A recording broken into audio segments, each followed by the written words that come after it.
Hazırda mindən çox hava yolları şirkətləri var.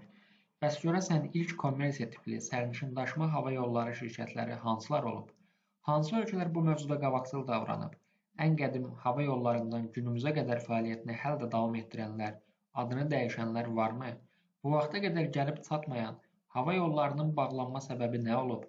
Bugünkü gündə videoda bu sualların cavabını öyrənəcəyik. Elə isə getdik. İlk olaraq Petersburg Tampa Airport Line ABŞ şirkəti. 1914-cü il 1 yanvar Florida ştatında tarix yazıldı. Petersburg Tampa Airport Line adlı kiçik bir şirkət dünyada ilk kommersiya sərnişin uçuşunu həyata keçirdi. Cəmi bir sərnişin, şəhərin bələdiyyə başçısı Abram Feil bu unikal uçuşun qonağı idi. Bileti cəmi $5 almışdı. Şirkət cəmi 3 ay fəaliyyət göstərdi, amma insanlığın hava nəqliyyatı tarixində böyük bir qapı açdı. 2. Delag Almaniya şirkəti. Daha təyyarələr hələ yeni icad olunmuşdu ki, Almaniyada Delag adlı bir şirkət hava gəmiləri ilə sərnişin daşımağa başladı. 1910-cu ildən etibarən Zeppelin adlanan bu nəhəng hava gəmiləri Almaniyada şəhərləri arasında uçurdu. Delag tarixdə sərnişin daşıyan ilk hava nəqliyyatı şirkəti sayılır. Amma 1935-ci ildə Almaniyada hava gəmiləri təhlükəli hesab edilərək qadağan olundu və Delag öz fəaliyyətini dayandırdı. 3. Aircraft Transport and Travel Ltd. Böyük Britaniya şirkəti. İlk beynəlxalq kommersiya tipli sərnişin daşıma şirkəti. 1919-cu ilin 25 avqustunda Böyük Britaniyada ilk beynəlxalq kommersiya uçuşu baş tutdu. Aircraft Transport and Travel Ltd. Londonun Hounslow Heath aerodromundan qalxaraq Parisin Le Bourget hava limanına eniş etdi. Təyyarə həm sərnişin, həm də poçt daşıyırdı. Şirkət cəmi bir il sonra 1920-ci ildə bağlansa da, onun təcrübəsi sonradan Imperial Airwaysin yaranmasına və müasir beynəlxalq aviasiyanın təməlinə çevrildi. 4. Lufthansa Almaniya şirkəti. 1919-cu ilin fevralında Almaniyada ilk kommersiya şirkəti DLR fəaliyyətə başladı. Onlar əsasən poçt və azsaylı sərnişin daşıyırdılar. DLR-in uçuşları Berlin və Weimar şəhərlərini birləşdirirdi.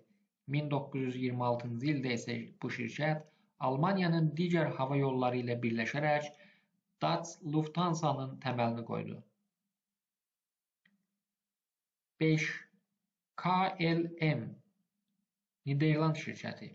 1920-ci ilin mayında Niderland Krallığının dəstəyi ilə KLM yaradıldı.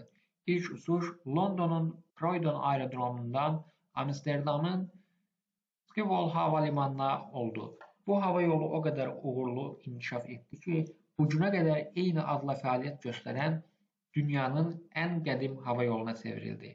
KLM aviasiyanın tarixində sabitlik və etibarın simvolu hesab edilir. 6. Lignes Airlines Fransa şirkəti. Birinci Dünya müharibəsindən sonra 1918-ci ildə Fransada yaranan Lignes Airlines Avropanı Afrika ilə birləşdirən hava yollarından biri oldu. Uçuşlar Toulouse'dan başlayır, Barcelona üzərindən keçərək cənuba doğru uzanırdı. Şirkətin pilotlarından biri də Balaca Şahzadənin müəllifi Antonio de Saint idi. 1933-cü ildə Latcoer və bir neçə başqa şirkət birləşərək bugün hamının tanıdığı Air France yaratdı. 7. Qantas Queensland and Northern Territory Air Services Avstraliya şirkəti. 1922-ci ildə Avstraliyanın səhralı ərazisində kiçik bir təyyarə şirkəti quruldu. Adı Qantas idi. İlk reys Charlevoix şəhərindən Cloncurry-yə idi.